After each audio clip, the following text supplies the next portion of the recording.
How competent are you? Another way of improving your brand is through improving your skills. Sorry, just a minute. Is through improving your skills, working on your competence. Continuous improvement of skills puts you ahead of the pack.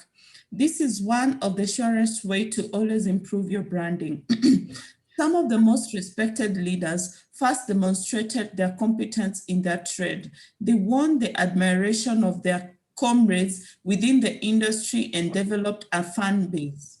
Look at footballers, for example, the musicians, the athletes, the actors. People then don't tend to know the average. They only recognize the outstanding and want to listen to them. The journalists want to interview the winners of and the best, but one of the best is, but one of the be one of the best in your trade. You will earn some respect, a good thing to have when building on your leadership. Think of people like Arnold Schwarzenegger, Muhammad Ali, Tiger Woods, etc. They have been very competent. You two are a brand, whether you know it or not, whether you like it or not. Mark Escrow. Besides working on your technical ability, work on your people skills, work on your leadership abilities, including persuasion and negotiation, the very thing you're doing now. By reading this book, you're hopefully becoming a better leader and improving your visibility, your brand, your value in the marketplace, and ultimately the branding of your orchestra. If you are an accountant, a doctor, an engineer, or a music professor, that alone will not be sufficient without learning leadership. Be a reader, be a leader, be a teacher. Learn to work with others. I have seen music professors unable to teach their own pieces, let alone assembling a choral group to perform reasonable works. You have also seen MBAs who can't grow in their careers, but instead being led by those less skilled. They resent it, thinking it's because of some unholy relationship that they are bypassed opportunities to grow. But the fact is that they are not well equipped for the positions they admire. It's not technical education. It's not academic. It's much more than that. They lack the soft skills not learned in school, classrooms, and perhaps more difficult to learn because they are not truly examinable through ordinary means. In a nutshell, in order to improve your branding, work on your character and work on your competence, both technical and soft. Study and practice will be of great help. Can I help you? Sure. Yeah. Your orchestral brand. Your orchestral brand starts with your personal brand as the leader. If your personal brand, which should be the foundation, is inconsistent and questionable, there is no way your product in the market can be believable. It cannot work that way. As your orchestra or your business starts, it will always ride on your personal branding before it acquires its own. This means that if your personal brand is fake, you're sure to start on a wrong footing, which will jeopardize your success. Well, I know that in some countries like Kenya, it's possible to cheat yourself, and being government friendly, even award yourself tenders that ensure you create some unmerited growth. Trust me, it's just a matter of time before truth catches up with people who do such things. Darkness cannot reign forever. And as I was told, if you happen to cheat yourself and stay fake, no one will defend you in the long run, because even your own self will feel cheated. You will be ashamed and not at peace. You may look successful, but deep inside, you're feeling awful and empty. And your brand will be very useful for a bad example. Let's resolve to build true original brands for ourselves as leaders, which impacts positively on our orchestral groups. Brands that will stand the test of time. brands that will be a reflection of a strong character, brands that will be useful. For a good example, we can do it. You have what it takes. This is the last section, the fall of an empire. When we started our network marketing business, it was because of trust. It was a business that only thrived on trust. We joined a bandwagon of good friends with whom we were in college, and that's the way it works in such a business. Just as in leadership, people do not join your business or your orchestra or your party, they join you. So when we joined our friends who had joined their friends and so on, we had a leadership that was trustworthy, at least as at then. We built a massive business with friends and things were good. We liked the company of each other and cared about one another, the true spirit of network marketing. To be trusted is a greater compliment than being loved. George MacDonald. We found the top leader who was the upline director of almost everyone in the business hall. He seemed and sounded trustworthy. He taught us a lot of truths and charted our paths for growth. Over time, as we grew, some suspicions cropped up and he lost our trust. We chose to move out instead of causing conflicts with people we respected. Our paths and philosophies had become parallel. We moved. Not long afterwards, the business started going down. It went and went and went all the way. The leader is no longer in business. I am still in business, though my business shrunk to a much, much smaller size, a decision I consciously made. Keeping your word and ensuring you pay back the investment of trust that your people have put in you with dividends is hard, but it is the only way to stay at the top and keep leading. You cannot lead a people who do not trust you. Never. This trust comes at a price and there is a dividend expected in return. It's true that people don't care how much you know until they know how much you care. It takes years to build a strong brand, but just a few seconds to crush it utterly. Stay watchful. You never can tell which move is going to disrupt the trust you enjoy among your people and dismantle your symphony orchestra. Hmm. Thank you so much. Thank you so much, Chairman.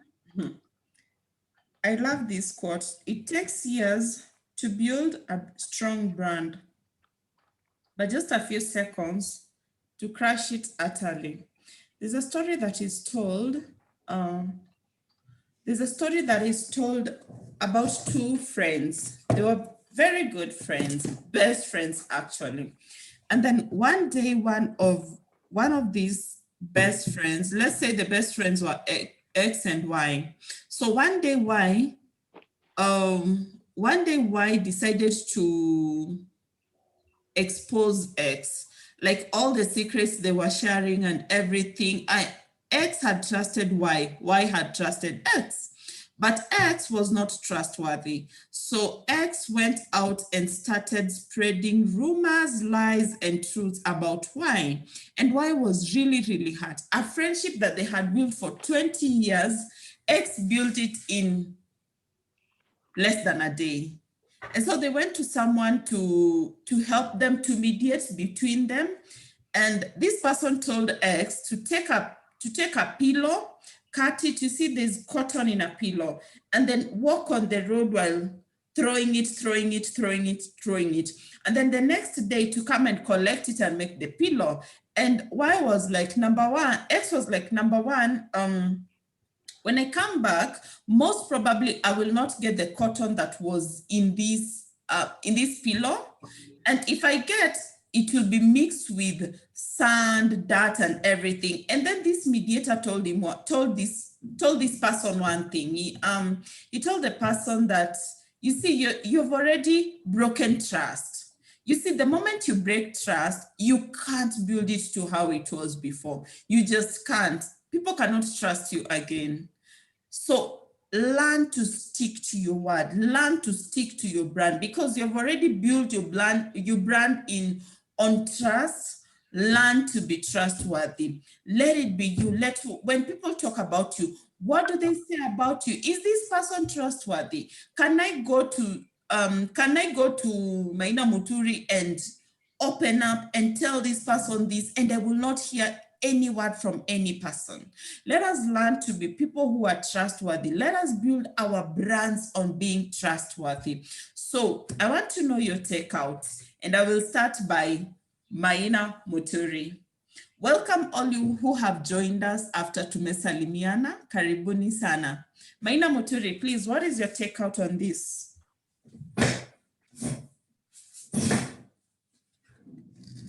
You're muted. Morning, everyone. Good morning. Morning. Obviously, trust is one of the key things to success. And one example I can give is like, if you have a regular dentist who has been with you for a long time, and he goes on leave, and you have a tooth problem, and he's put someone to hold for him for the time being, you'd feel most times you'd rather stay with the pain and wait for your dentist to come back and look at your teeth. And this is based on the trust and the faith you have with your dentist. I mean, for us in the service industry, what sells is the trust of deliverables, because some of the services are not like stationary where you can deliver, and then if it's not good, you take it back. I mean, food industry, and therefore, if you're having an occasion, well, not now because of COVID, but if you're having something, then you trust that what you're going to deliver will be adequate, will be of quality, because you cannot reverse it the next day and say, sorry, yesterday we made a mistake, we'll correct it today, it's done. What my take is a lot of us are always looking for shortcuts to do things, to do services. We are not consistent. And therefore we keep on changing the goalposts, because people, some people don't even, like my company, some people don't even know the name of my company. It's me they know. So they call me, and because it's me they know, they don't, at times they don't even know the company's name. So to not talk too much, a brand takes a lot of years to build, a lot of time, not even years, a lot of energy, a lot of input in it. But one mistake can destroy it. One of the challenges also we have is at times when you delegate, people don't do what is expected out of that, and they end up also messing your brand. And you can't be everywhere, and you can't be everywhere all the time. And I'm talking about the SMEs, because I mean, Safaricom is a big brand.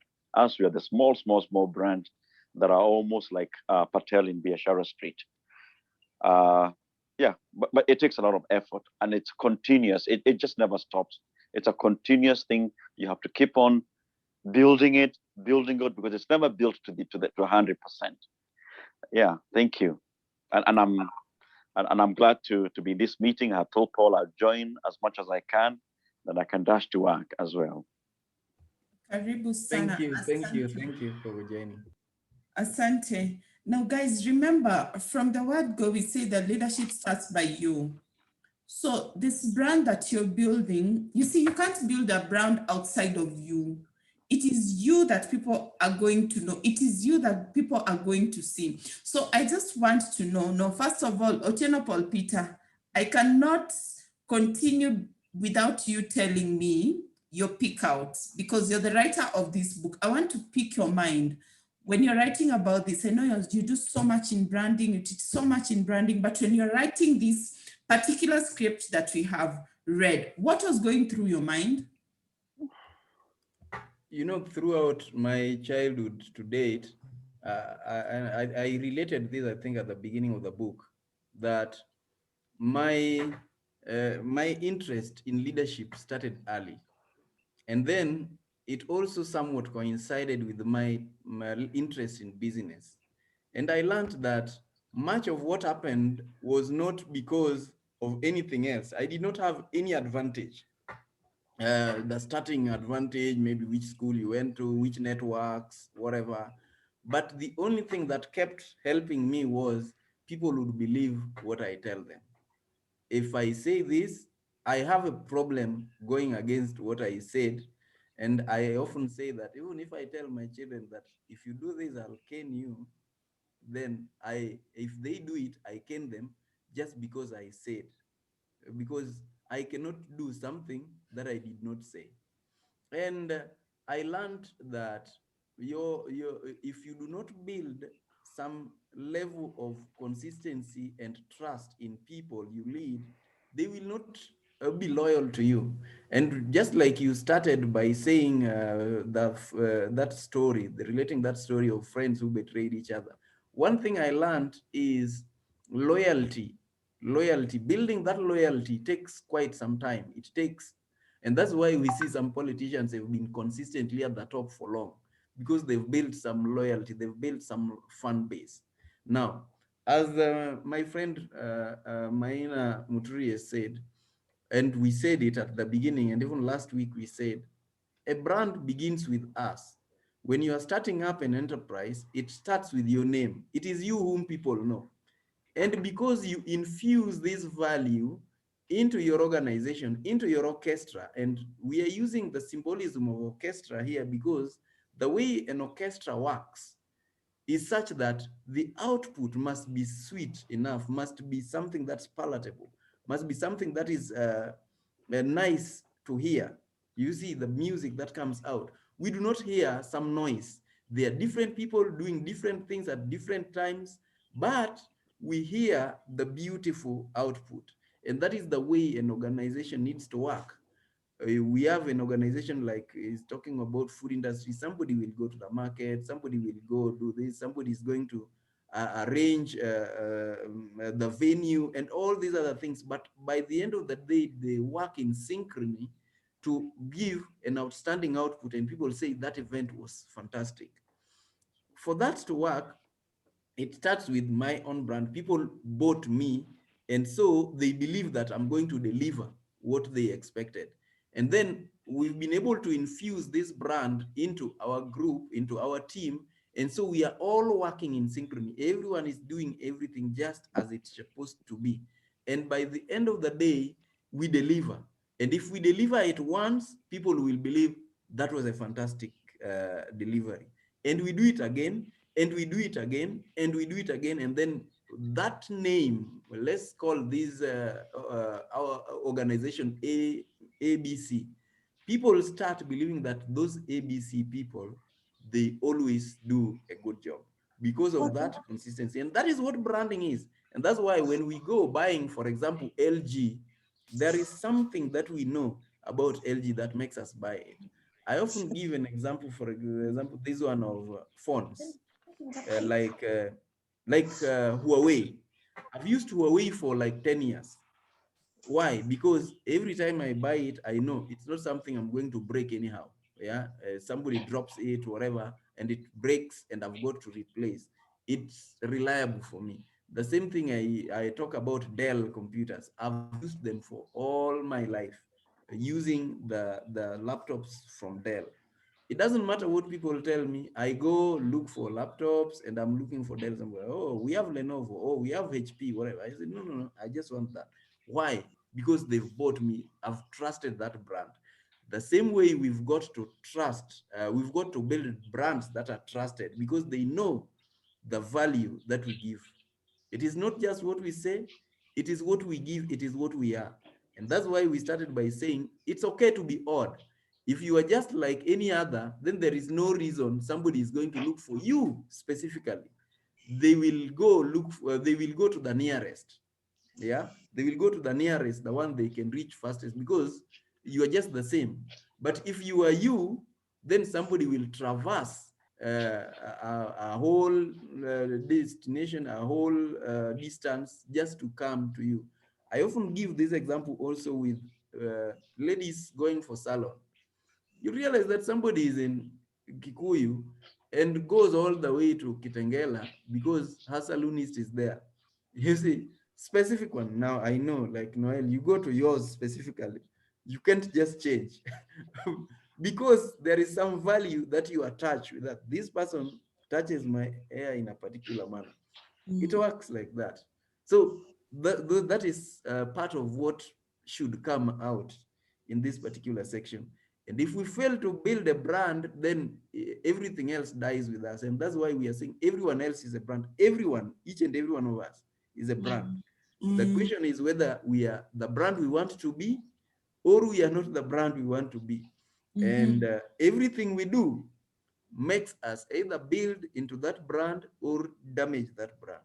So we've got to take good care of that. Okay, Thank you. thank you so much. Thank you so much, Chairman. I mean, it's so true. What you're saying is so true. Like, I go to, I always visit Otieno hair salon, and it's because number one, I do not use any heat on my hair, and I know they don't use heat. And then it is only one person in the town, in the whole of Kenya, who does my eyebrows. I cannot go to any other person to do my eyebrows. I'll call, book an appointment, go that day. I just can't. I can't. Why? Because these people have built themselves. They are people that I know. So today in the morning, when I was talking to Chairman, the writer of this book, and I was telling him, I'm so sleepy. And he told me, you see, the price you have to pay. And I am personally not a morning person. I am not a morning person. In the morning, I am always very quiet and moody and everything.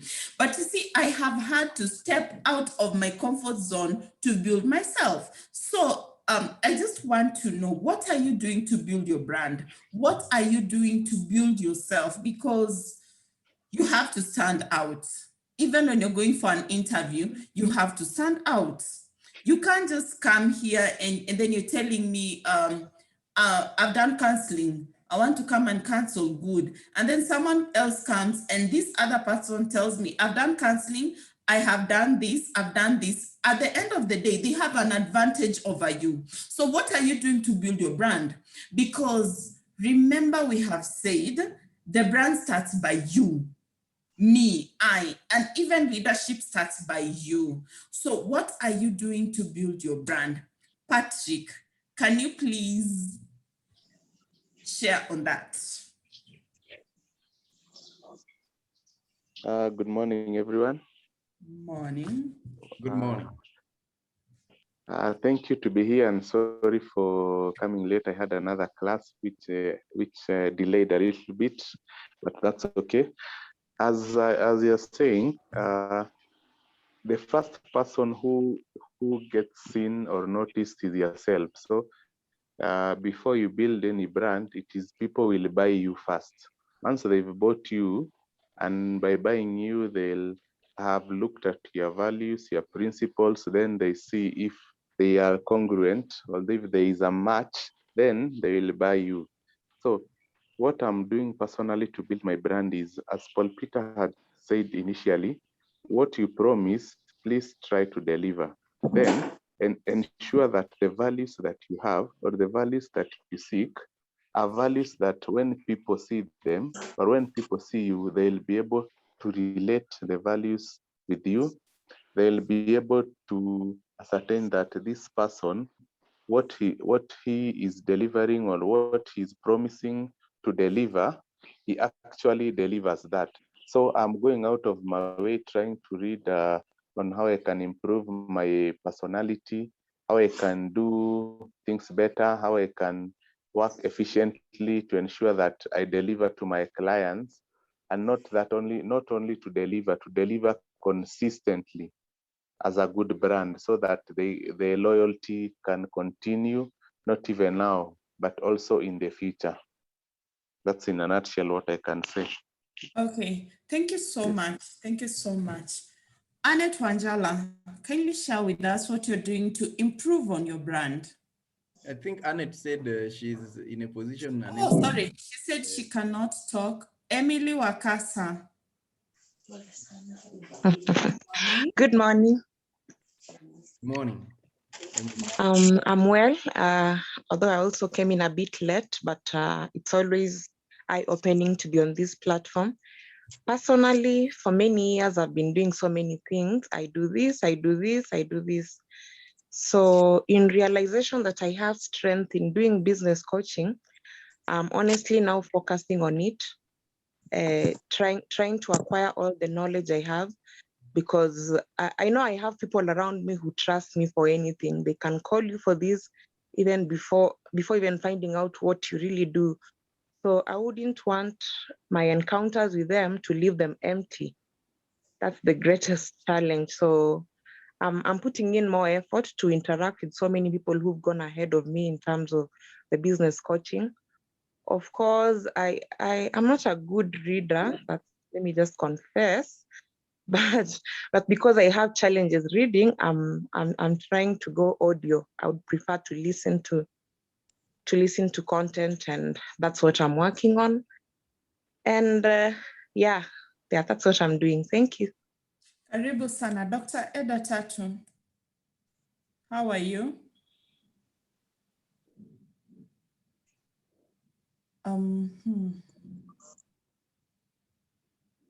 Not sure Dr. Eda can speak, but kindly, Melvin Lima, I know you are a Rotaract or that word. So kindly share with us what you're doing to build your brand. What I'm doing is I'm just being consistent. You know, when you're like Paul Peter, when you're a writer, getting people to read your books is very difficult. And it's and it all starts with the fact that people are not buying your books. So what I've done is for the last 3 months consistently, every week I churn out a newsletter. I give it my best, and that's what I'll say. My takeout from today's session is be consistent so that people can remember you. You become top of mind when they think about a solution that you have to offer. So that's it for me. And I must say that Otieno Paul Peter has really impressed me because I first heard him at a Rotary meeting, and his message is the same one that he was preaching on that day. So thank you very much, and I'll keep trying to join these meetings every Monday. Okay. Karibu sana and asante. Martin Rotich, kindly share with us what you're doing to build your brand just in a few seconds or a minute.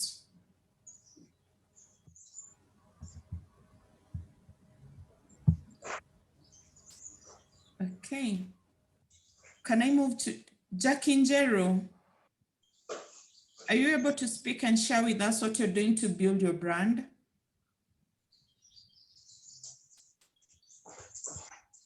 Okay, thank you so much, Jackie Njero. Otieno Paul Peter, I know we've spoken about consistency and everything else. Kindly just point out to us what is this most important thing for us to work on in order to improve our branding, because we just didn't wake up in the morning to come and join this webinar. No, we just didn't. There's something we are searching for. You get me? We want to improve ourselves. So please share with us, because I know you coach a lot on this. Share with us on how to improve our branding. I am giving you 3 minutes. Starting now. Okay, thank you, Noel.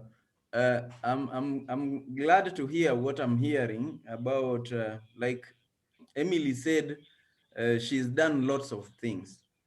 You know, this is one thing that I learned with most of us Kenyans. We can do everything. Whatever I was doing last year in January, this year I'm doing something else. Somebody is selling fresh vegetables, kuma wiki, and in June maybe masks come in and the corona, whatever, and then they shift to corona. It's creative, it's survival, but by the end of the day, you do not build an orchestral brand. There is not much that you are known for. And I'm glad to hear that she is now identified her forte, her strengths, and so pursuing that. And I think that's a good point to pick. That one thing that most of us need to always start by is get to identify what are your unique capabilities, your unique talents, your unique gifts that God gave you. Each and every one of us, and this is why we start by saying each one of us needs to be authentic. All of us have something unique in us. There is something that only you will be able to do much better than the majority of the people. And that's the same reason when we were starting this book at some point, we were talking about personal mission. This your brand should be part of your personal mission. You see, like what is it that you're doing to make the world a better place? We were all created or born to be of service to the world. And it is said, if we help enough people get what they want, we will get everything we want. How is it that we are going to help people get what they want if we do not give our best? For example, I know Patrick has been my CPA. He does accounting, filing of returns and things like that, and he's done it for me a number of years. If he continuously does that and delivers as promised, and that should be his area of uh, of strength, because if it is not your area of strength, you are not going to have that capacity to be able to learn. You do not have the enthusiasm required. You do not have the passion. And let me tell you, without passion, you cannot be creative enough. And if you are not creative enough, you cannot build a strong orchestra. Because there is something called ingenuity, yes? If you do not have that ingenuity, if you do not have that creativity, then things will remain the same or become worse. And that is why we need to always be careful what type of orchestra we want to build. If we are building a particular organization simply because I heard it has money, then it may not work. Yeah, the other day I was visiting a friend who does chicken. I realized I really don't know a lot about chicken, but I've heard people tell me about how agribusiness is the next big thing, and the next billionaires are going to come from agribusiness, and everyone needs to go there somewhat. And I wonder, can everyone do the same thing? No, we are all gifted differently. We have different interests. From the beginning, I knew I'm not meant to participate at the production level of agriculture, because uh, I realized that I do not have that passion. I do not have that strength, but there are people with that passion. So we've got to know, what is it that we stand for? What are our values? And what is it? What is this unique thing that I feel inspired to contribute to the world? Mine, I love equipping and inspiring people to live their dreams. And I do that.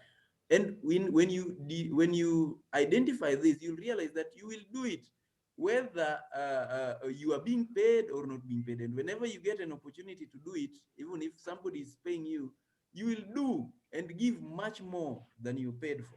Why? There is no success without the extra mile. People who end up doing just enough to be paid do not become successful. You must be somebody who does much more than you are being paid for. And they say the extra mile never has any traffic. You will always be somewhat alone. A few times I give a talk on how to succeed in Kenya. And I say it's very simple. In Kenya, you just need to be a little earlier than the rest. You need to stay a little later. You need to try a little harder than the rest. You need to be a little more creative. The rest will be easy. Most of the people, they just want to do enough. They just want to be there. And that's why people can stay the same.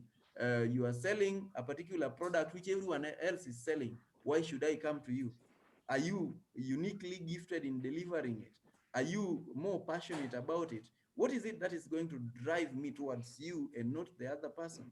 And like you were giving an example of your, whatever, the guy who does your eyebrows, there are very many of them. I think they are in hundreds of thousands, but there is something that takes you to that particular person.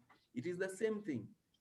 If he picked that which he loves doing, he will put his heart and soul into it. He will be the best. And so that is the person we need to build our brands to be. We build our name, we build our character, we build our competence, we build our leadership, and we continuously insist and practice consistently that which we feel we were made to do with our passion. We become the best. We become people known for that particular thing. Okay. Thank you so much. Thank you so much, Chairman. That was so insightful. Wow. That was so great. So guys, we've come to the end of our meeting. I just want to remind all of us that we start every Monday at 7:30 a.m., but you can log in from 7 a.m. for networking. And I mean, it's equipping ourselves. It's about growth. It is about growth. Everything is about growth. And so my parting shot this week is one. It takes years to build a strong brand, but just a few seconds to crash it utterly. Imagine it's not worth it. Let's be consistent with whatever we are supposed to do. Let us build whatever we are doing on trust, on a firm foundation, and we can't do everything. Paul in the Bible says that this one thing I do continually, that one thing, his purpose. What is your purpose? And when you get your purpose, do it continually, build yourself on trust, build a strong brand. I mean, we do not have an excuse. We have Otieno Paul Peter here, guys. We don't have an excuse. And this guy, he's so rich in wisdom and knowledge. So thank you guys for joining us. I don't want to keep you any longer. So remember, every Monday at 7:30, but you can join in at 7 a.m. and the link is the same. Asanteni sana.